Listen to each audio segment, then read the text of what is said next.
참 살다가 큰 사건이나 변화를 겪으면 우리는 여러 가지 감정과 생각을 겪게 됩니다. 저의 삶도 돌아보면 늘 무언가 열심히 쫓고 살았던 20대 때 IMF를 겪었습니다. 이때는 아무리 노력해도 잘 풀리지 않는 인생 때문인지 참 마음 가득 항상 불만족이 가득했습니다. 그리고 30대 초반쯤 금융사태, 리먼 사태가 있었습니다. 실직자가 넘쳐났었죠.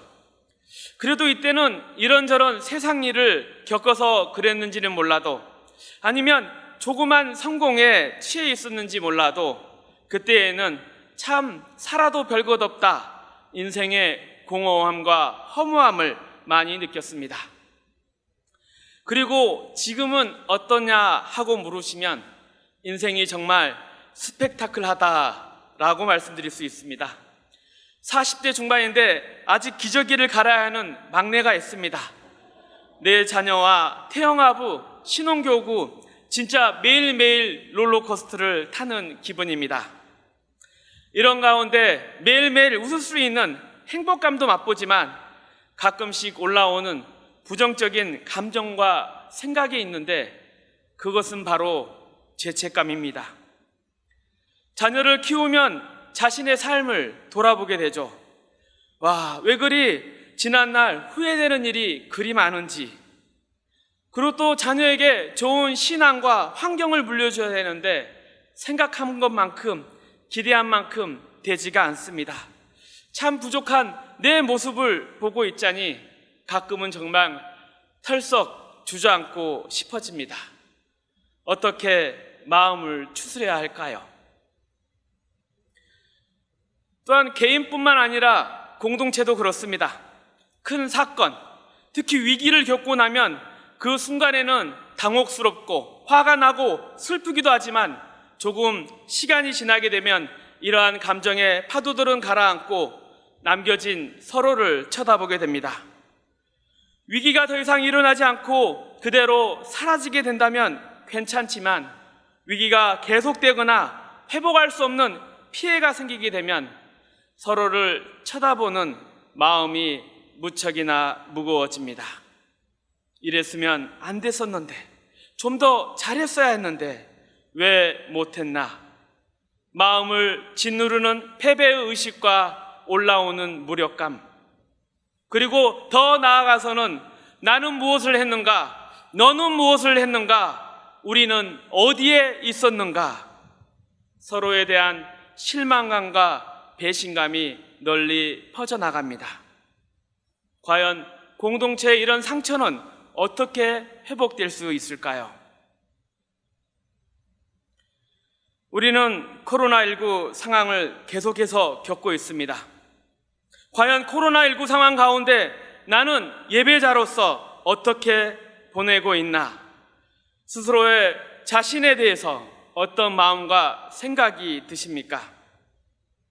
주님을 증언해야 되는 공동체로서의 교회, 우리 교회에 대해서는 어떤 마음과 생각을 가지고 계십니까? 혹 우리의 마음속 깊이 상황에 그냥 떠밀려 가고자 하는 무기력감과 패배감이 있는 것은 아닌지, 또한 죄책감과 서로에 대한 배신감을 느끼고 있지 않나 돌아보게 됩니다. 물론 모든 상황이 해피엔딩으로 끝나면 그대로 묻힐 수 있겠지만 그러기에는 상황이 어떻게 될지 아무도 모릅니다.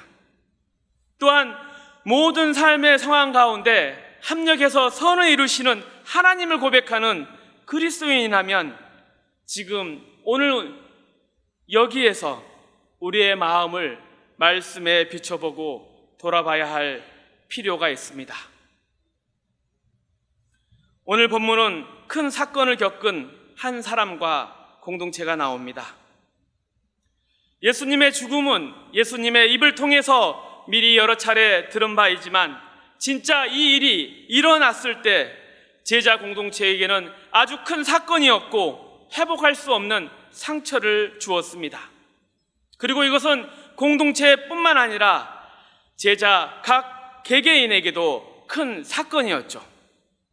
생업을 모두 내던지고 3년을 매달렸는데, 그리고 단순한 일이 아니라 정말 내 인생 모든 것을 여기에 던지겠노라 느낄 만큼 참 신비로운 경험과 사건들의 연속이었는데, 그런데 그게 끝이라니, 이럴 수가.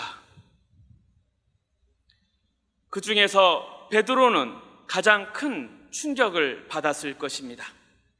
과연 베드로는, 그리고 다른 제자들은 어떻게 다시 일어설 수 있었을까요?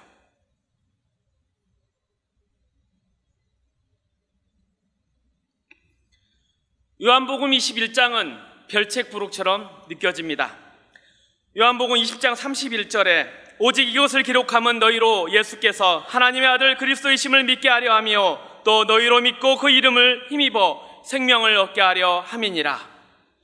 기록의 목적이 나오고 요한복음이 끝나는 것처럼 보이는데 21장에 새로운 이야기가 펼쳐집니다. 그것도 부활하신 예수님이 주인공이 아닌 베드로가 주연인 것 같은 이야기가 펼쳐집니다. 요한복음 21장의 내용은 이렇습니다. 예수님이 물고기를 잡고 있는 베드로에게 나타나서 마침 물고기를 한 마리도 잡지 못했던 그에게 금을 던질 곳을 알려주시죠. 그리고 베드로는 예수님이 말씀하신 곳에서 많은 물고기를 잡고 육지에 올라옵니다. 그때 예수님은 모닥불을 피우시고 조반을 준비해 놓으셨죠. 함께 조반을 먹으면서 예수님께서 베드로에게 묻습니다. 내가 나를 사랑하느냐? 무려 3번이나 물어보십니다. 어떤 학자들은 요한복음 21장을 예수님의 사랑과 베드로의 사랑에 쓰인 단어로 풀어가려고 합니다. 예수님의 사랑은 필레오, 베드로의 사랑은 아가파스. 하지만 이 요한복음 21장의 긴장감은 쓰인 단어가 아니라 3번의 질문에서 나오는 것이죠. 누군가에게 똑같은 질문을 3번 하는 것은 다른 복음서에서는 찾아볼 수가 없습니다. 또 어떤 학자는 고대 근동에서 계약에 관한 법을 진행하는 과정 가운데 증인들 앞에서 3번 선언하는 풍습을 통해서 설명하려고 합니다. 예수님 부활 이후에 베드로의 사도적 권위에 대해서 특별한 의미를 부여하기 위해서 21장을 기록했다 하지만 이것도 공감이 가지는 않습니다. 저에게 가장 공감이 가는 해석은 요한복음의 문맥을 중심으로 하는데 요한복음 21장을 요한복음 18장과 비교해서 읽는 방법입니다. 요한복음 18장의 내용은 무엇입니까? 여러분도 잘 아시는 베드로의 3번의 부인, 쉽게 말해 베드로가 3번 배신한 장면입니다. 그 18장과 오늘의 21장은 우선 이야기의 배경이 되는 시간이 동일합니다.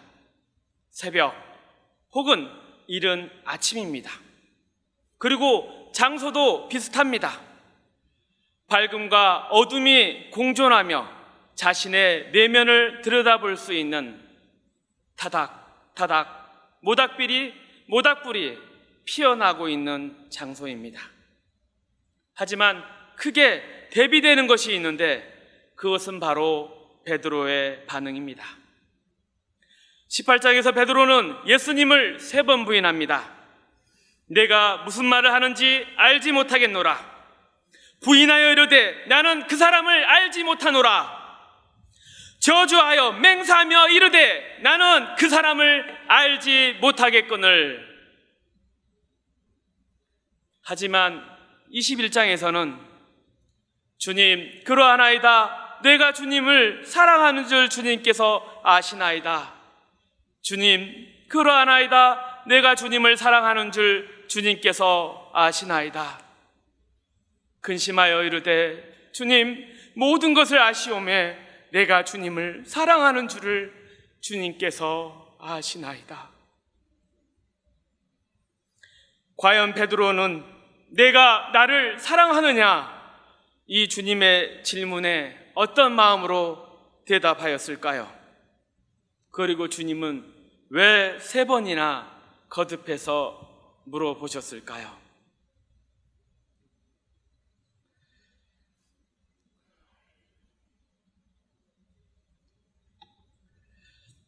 예수님의 부활 이전과 부활 이후에 베드로의 삶과 행동에는 이상한 점이 나타납니다.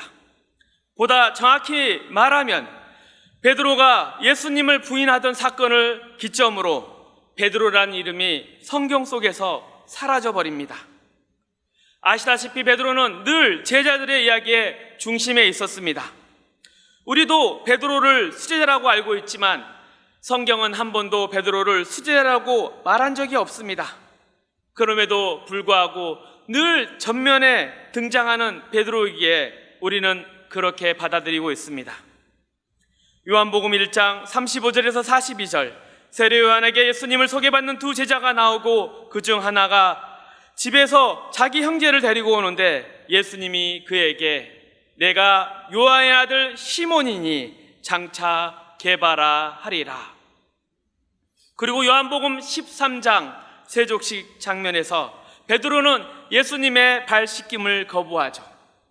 그래서 예수님은 이 발 씻음의 의미를 베드로의 대화를 통해서 설명해 주십니다.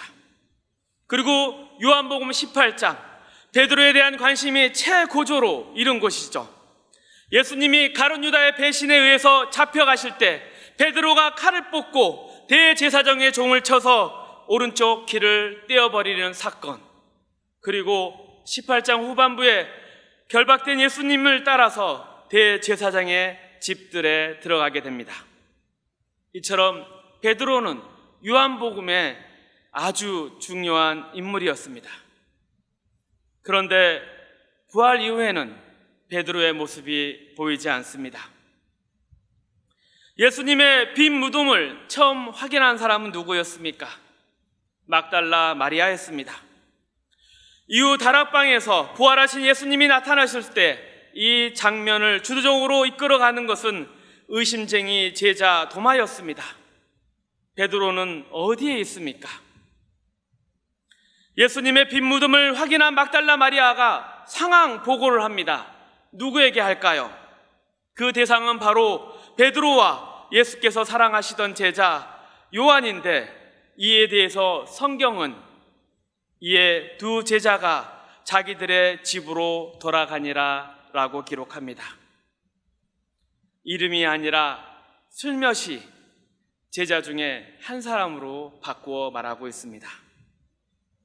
그러다가 요한복음 21장에 와서 물고기를 잡으러 밤새 그물을 쳤으나 아무것도 잡을 수 없는 그 상황에서 배 오른편에 그물을 던져라 그리하였더니 물고기가 너무 많아서 그물을 둘 수 없었던 이야기에서 이때 비로소 다시 베드로의 이름이 등장하는데, 그런데 이 장면 어디선가 본 것 같은 재방송 같은 이야기 아닙니까? 누가복음 5장, 베드로가 사람 낚는 어부, 즉 제자의 부름을 받고 주로 고백하고 자신의 모든 것을 버려두고 예수님을 따르는 장면과 유사하지 않습니까? 그런데 요한복음 21장에서는 베드로는 자기 집으로 돌아가 원래 직업이었던 어부가 되어서 물고기를 잡고 있는 모습으로 다시 등장합니다. 많은 사람들처럼 예수님에 대한 기대가 십자가 사건으로 꺾이게 되어서 자신의 과거로 돌아갔다면 어느 정도 이해할 수 있습니다. 분명 베드로도 예수님의 십자가 사건을 경험하게 되었을 때 당황했을 것이고 좌절했을 것입니다.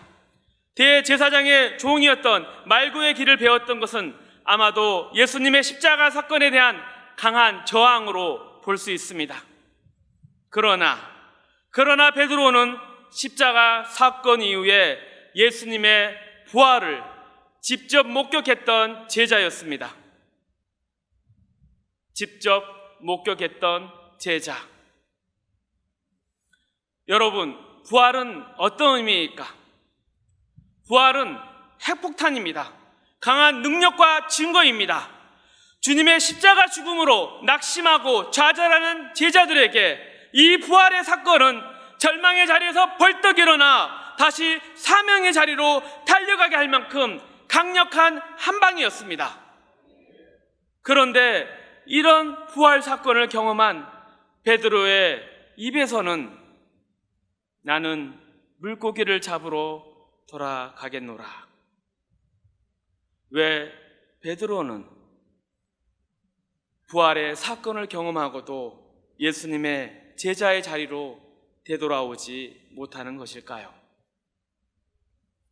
그것은 바로 베드로가 예수님을 부인한 경험 때문일 것입니다.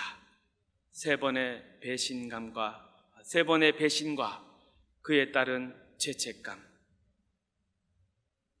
사실 베드로는 자신이 예수님을 배신할 것이라 꿈에도 생각하지 못했을 것입니다. 나는 예수님의 암묵적인 수제자고 언제나 솔선수범하고 열정이 가해서 들이대는 제자인데 과연 그런 내가 배신하다니. 요한복음 13장 내가 가는 곳에 내가 지금은 따라올 수 없으나 후에는 따라오리라. 이 말씀을 주님이 하시자마자 베드로가 자신 있게 비장하게 말을 합니다. 주여, 내가 지금은 어찌하여 따라갈 수 없나이까? 주를 위하여 내 목숨을 버리겠나이다. 이러한 고백은 베드로가 그런 사람이었다까지 보증할 수 없지만 최소한 베드로 자신은 자신 스스로를 그렇게 믿고 있었다, 이런 것을 보여준다고 말할 수 있습니다. 그런데 예수님은 베드로의 이 고백을 부정하십니다. 내가 나를 위하여 내 목숨을 버리겠느냐? 내가 진실로 진실로 내게 이르노니 닭 울기 전에 내가 3번 나를 부인하리라. 이 말씀에 대해서 베드로는 고개를 지으면서 절대로 동의하지 않았을 것입니다. 그런데 그렇게 자신만만한 베드로는 어떻게 되었습니까? 말씀대로 3번 부인하게 됩니다. 그리고 그 심정에 대해서 마태복음 26장 75절은 이렇게 기록합니다. 이에 베드로가 예수의 말씀에 다 울기 전에 내가 3번 나를 부인하리라 하심이 생각나서 밖에 나가서 심히 통곡하니라.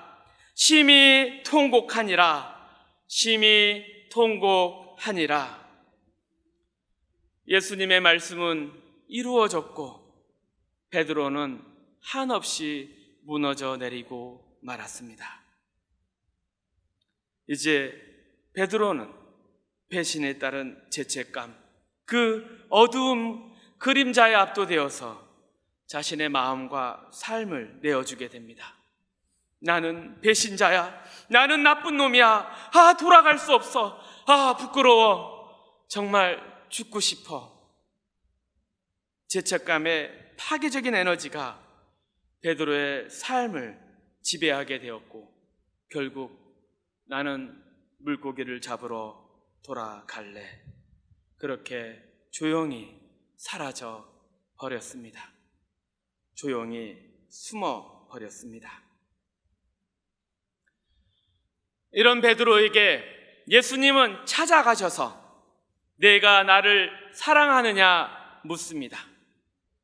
예수님의 이 3번의 질문이 얼마나 베드로의 가슴에 깊게 다가왔을까요?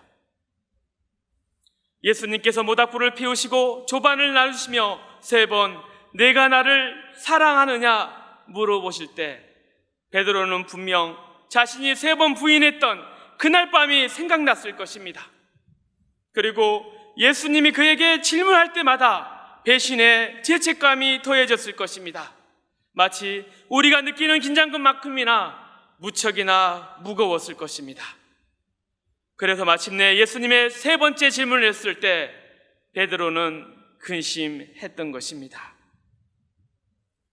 이처럼 예수님은 나를 사랑하느냐 이 세 번의 질문을 통해서 베드로 내면에 어두운 그림자를 들춰내십니다. 그리고 그에게 사랑에 대해서 물어보십니다. 이것은 배신의 과거에 대한 베드로에 대한 비난이 아니라 베드로에게 주님이 주시는 회복의 실마리였습니다. 내가 나를 사랑하느냐?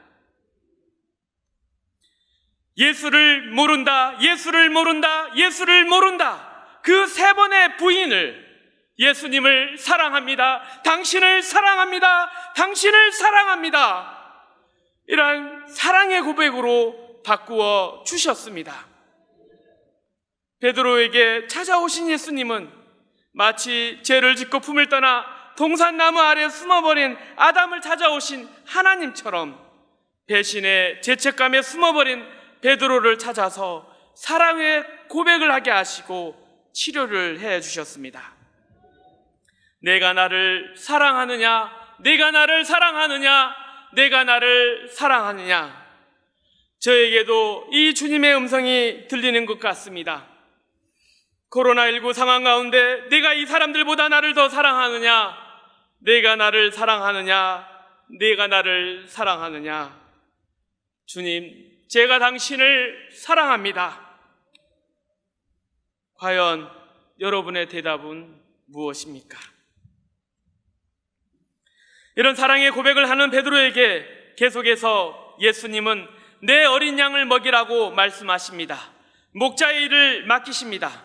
그것도 세 번이나 거듭해서 내 어린 양을 먹이라, 내 양을 치라, 내 양을 먹이라. 왜 이런 말씀을 하셨을까요? 너 나 배신했지, 큰 잘못을 했지, 그러니까 이제 내 말 잘 들어야 돼, 너 복종해야 돼, 다시는 배신하지 마. 이런 어조로 말씀을 하셨을까요? 그것이 아닙니다. 여러분 잘 생각해 보십시오. 예수님에게 가장 중요한 것이 무엇이었습니까? 예수님의 목숨을 바칠 만큼 중요한 것이 무엇이었습니까? 그것은 바로 양이었습니다. 도둑이 오는 것은 도둑질하고 멸망시키는 것뿐이요, 내가 온 것은 양으로 생명을 얻게 하고 더 풍성히 얻게 하려 하는 것이라. 우리는 모두 주의 일의 신비로움을 압니다. 주의 일을 하면 할수록 은혜가 넘치고 우리는 더욱 주님과 가까워집니다. 주님의 마음을 더 알게 되는 거죠. 자녀를 낳고 키워보았습니까? 육아를 해보면 부모의 사랑을 뒤늦게 깨닫게 됩니다. 영혼을 돌보며 키우는 일을 해보다 보면, 주의 일을 해보다 보면 참 부모 대신 하나님의 마음을 알게 됩니다. 왜 독생자까지 보내셨는지, 왜 주님은 각기 제 길로 가는 양을 위해서 십자가의 목숨을 버리셨는지도 우리는 알게 됩니다. 예수님께서는 상처받아 웅크리고 있는 베드로에게 비난이 아니라 회복의 손길을 내미십니다. 그리고 가장 중요한 양을 맡기십니다. 양치는 일을 분부하십니다. 늘 주님과 함께하기를 원하면서 또한 양을 치는 경험을 통해 알기를 원하시는 거였죠. 주님의 그 사랑하는 마음을. 그리고 이제 베드로는 주님의 일, 이 양치는 일을 통해 주님과 공감하는 자리에 서게 될 것입니다. 이처럼 주의 일은 우리의 삶의 기쁨이고 회복이며 우리의 실패를 막아줄 비책이고 처방입니다. 또한 주님은 분명하게 약속해 주셨습니다. 그러므로 너희는 가서 모든 민족을 제자로 삼아 아버지와 아들과 성령의 이름으로 세례를 베풀고 내가 너희에게 분배한 모든 것을 가르쳐 지키게 하라. 볼지어다 내가 세상 끝날까지 너희와 항상 함께 있으리라 하시니라. 너희와 항상 함께 있으리라. 너희와 항상 함께 있으리라. 코로나19의 상황, 영적인 전투의 현장 가운데 있습니다. 우리 가운데 한 명도 예외는 없습니다. 이 전장에서 아무것도 안 하고 가만히 있을 수는 없습니다. 전진 아니면 후퇴밖에 없습니다.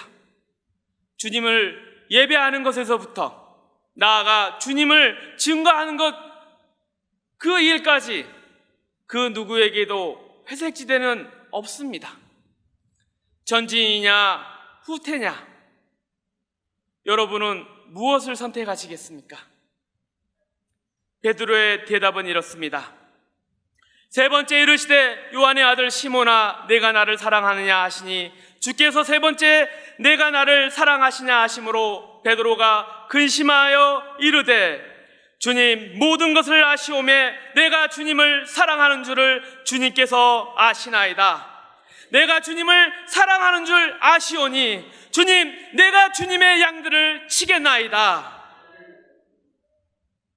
여러분의 대답은 무엇입니까? 이런 결단을 하는 베드로에게 주님은 계속해서 양을 치는 일, 즉 주의 일을 어떻게 할 것인가 주의사항을 일러주십니다. 요한복음 21장 18절 내가 진실로 진실로 내게 이르노니 내가 젊어서는 스스로 띠띠고 원하는 곳으로 다녔거니와 늙어서는 내 팔을 벌리리니 남이 내게 띠띠우고 원하지 아니한 곳으로 데려가리라. 이 18절에는 진실로 진실로가 두 번 사용됩니다. 굉장히 주님께서 잘 듣기를 원하시고 엄정하게 권면을 하고 계십니다. 너가 지금까지 젊어서는 스스로 띠띠고 원하는 곳으로 다녔지만 이제부터 내가 늙어서는 내 팔을 벌리르니 남이 내게 띠띠우고 남이 내게 원하지 아니한 곳으로 데려갈 것이다. 이 말씀의 의미를 알아보기 위해서 우리는 요한복음 10장 17절 18절을 볼 필요가 있습니다. 내가 내 목숨을 버리는 것은 그것을 내가 다시 얻기 위함이니 이로 말미암아 아버지께서 나를 사랑하시느니라. 이를 내게서 빼앗는 자가 있는 것이 아니라 내가 스스로 버리노라. 나는 버릴 권세도 있고 다시 얻을 권세도 있으니 이 계명은 내 아버지에게서 받았노라 하시니라. 예수님께서는 앞으로 베드로의 죽음이 자기 스스로가 아닌 남에 의해서 이루어질 것이라 말씀하시는데, 여기서 중요한 것은 죽음의 사실이 아니라 자신의 목숨을 스스로 내어놓는 자발성이 중요하다고 말씀하고 계십니다. 장차 선한 목자로서 양들을 위해서 자발적으로 버리는 베드로의 모습, 마치 십자가에 오르시는 주님의 모습과 닮아 있지 않습니까? 이렇게 앞으로 베드로가 진정한 목자로 세워져 예수님의 양을 위하여 순교의 죽음을 택하게 되고 그 죽음을 통해 하나님께 영광을 돌린다는 말씀을 들려주십니다. 여러분, 제자는 어떤 사람입니까? 제자는 예수님의 사랑에 겨워서 주님의 명령에 자발적으로 순종하는 자입니다. 그렇다면 우리는 주님의 제자입니까?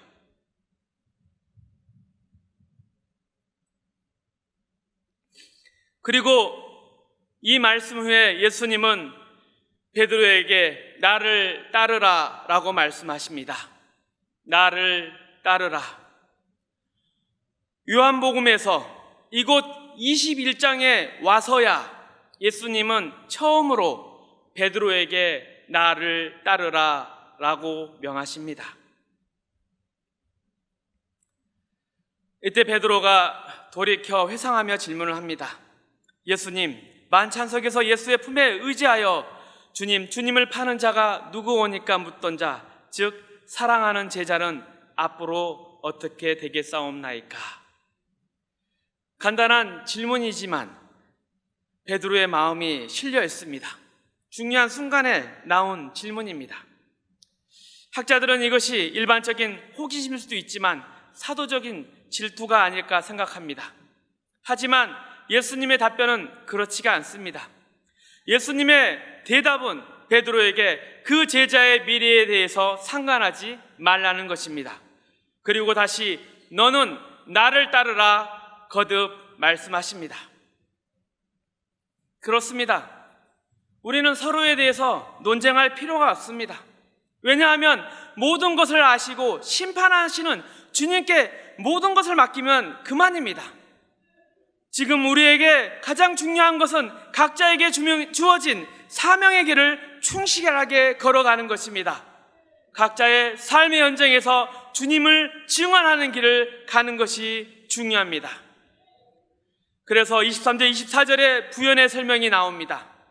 순교에서 영광을 돌리는 베드로나 끝까지 살아남아서 복음서를 기록한 요한이나 모두 주님의 사랑에 겨워서 자발적으로 순종한 제자이며 주님을 증언했던 참된 인생, 참된 제자들이라 말씀하십니다. 코로나19 상황 가운데 서로의 상황과 처지를 비교해보며 잘했다, 잘못했다 할 필요가 없습니다. 모든 판단을 주님께 맡기며 오직 주님만을 바라보며 주님이 주신 양들을 치며 주님을 증거하는 일에 최선을 다하는 것이 참된 제자의 삶인 것입니다. 오늘 우리는 힘든 일을 겪은 한 사람과 공동체를 보았습니다. 이들의 회복의 방법은 무엇이었습니까?